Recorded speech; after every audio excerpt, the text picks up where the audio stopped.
મિત્રો, આજના વિડીયોમાં આપણે જોઈશું કે કોઈ પણ એમ્પ્લોયમાં રિકવરી કઈ રીતે કરવી, પ્લસ કોઈ પે માઇનસ પેન્શનનો કેસ હોય તો એ સિસ્ટમમાં કઈ રીતે મેનેજ કરાવવું. તો એના માટે આપણે એક નવું કમ્પોનન્ટ એડ કરેલું છે રિકવરી ટાઈપમાં, રિકવરી ઓફ પે કરીને. એના માટે શું કરવું એ આપણે જોઈશું. ડીડીઓ પેરોલમાં, પેરોલ મેપિંગમાં એમ્પ્લોય સબસ્ક્રિપ્શનમાં જાઓ. જે પણ પર્સન છે જેમાં તમારે રિકવરી કરવી છે કા પે માઇનસ પેન્શનનો કેસ છે, એમનો HRPN નાખીને તમે અહીંયા આગળ પે ડિટેલ્સની અંદર કમ્પોનન્ટ ટાઈપમાં રિકવરી નાખો અને કમ્પોનન્ટમાં રિકવરી ઓફ પે નાખી અને સર્ચ બટન ઉપર ક્લિક કરો.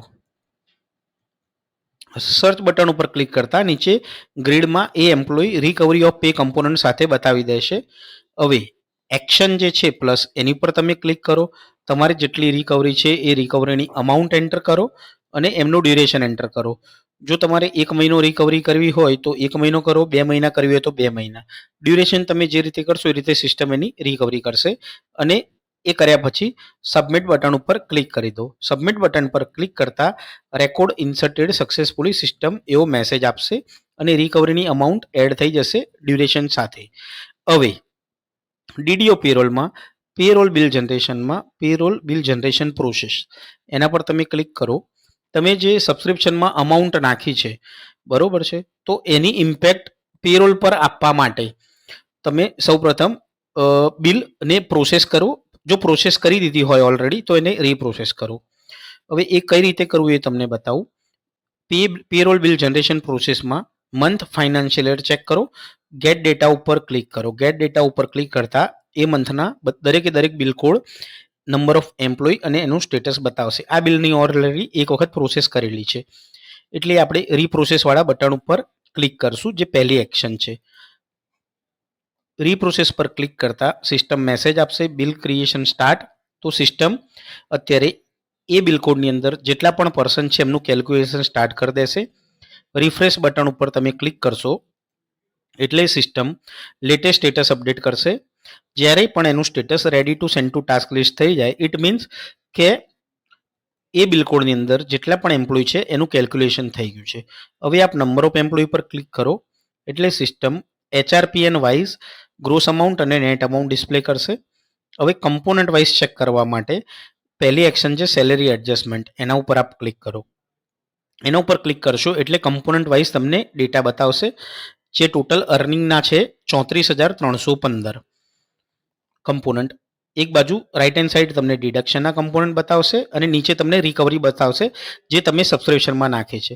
એડજસ્ટમેન્ટ અમાઉન્ટમાં તમે ડાયરેક્ટ અહીંયાથી પણ રિકવરી કરી શકો છો. તમે ફોર એક્ઝામ્પલ અહીંયા 2,000ની જગ્યાએ 3,000 કે 1,000 નાખી દો અને સબમિટ પર કરશો, ક્લિક કરશો તો સિસ્ટમ 1,000 જ રિકવરી કરશે. 3,000 નાખશો તો સિસ્ટમ 3,000 રિકવરી કરશે.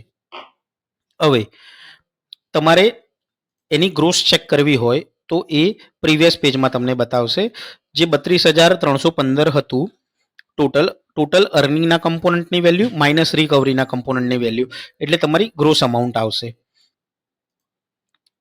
સેલેરી એડજસ્ટમેન્ટ પર ક્લિક કરી અહીંયા આગળ 34,315 હતા ટોટલ અર્નિંગના કમ્પોનન્ટ માઇનસ 2,000, એટલે એ તમને 32,315 જે તમારી ગ્રોસ અમાઉન્ટ છે. તો રિકવરીમાં લોજિક એ રીતે છે કે ટોટલ અર્નિંગના જે પણ કમ્પોનન્ટ હશે માઇનસ ટોટલ રિકવરીના કમ્પોનન્ટ એ તમારી ગ્રોસ થશે. હવે એક વખત બિલમાં કમ્પોનન્ટ વાઇઝ ડેટા ચેક કરી અને બિલ તમે સેન્ડ ટુ ટાસ્ક લિસ્ટ કરી દો. સેન્ડ ટુ ટાસ્ક લિસ્ટ કરવા માટે બિલ પ્રોસેસિંગ પેજમાંથી સેકન્ડ બટન છે સેન્ડ ટુ ટાસ્ક લિસ્ટ, એના પર તમે ક્લિક કરો. તમને સિસ્ટમ મેસેજ આપશે bill successfully send to task list. It means કે બિલ ટાસ્ક લિસ્ટમાં જતું રહ્યું છે. હવે ટાસ્ક લિસ્ટમાં બિલ મોકલ્યા પછી તમે રિપોર્ટ જનરેટ કરી શકો છો. રિપોર્ટ તમે બે જગ્યાથી જનરેટ કરી શકો છો. એક તો ટાસ્ક લિસ્ટમાં ક્લિક કરી ગેટ ડેટા ઉપર ક્લિક કરી વ્યૂ ઉપર ક્લિક કરી અને તમે એની ઝીપ ફાઇલ પણ જનરેટ કરી શકો છો. જે ઝીપ ફાઇલ માટે અહીંયા આગળ નીચે બટન છે ડાઉનલોડ પેરોલ રિપોર્ટ્સ, એના પર તમે ક્લિક કરી શકો છો એટલે એની ઝીપ ફાઇલ જનરેટ થઈ જશે. ઝીપ ફાઇલ જનરેટ થાય ત્યાં સુધી બીજી તમે ક્યાંથી કરી શકો છો એ પેરોલ બિલ પ્રોસેસિંગમાંથી આપણે એક વખત બિલ કોડ કોપી કરી લઈએ.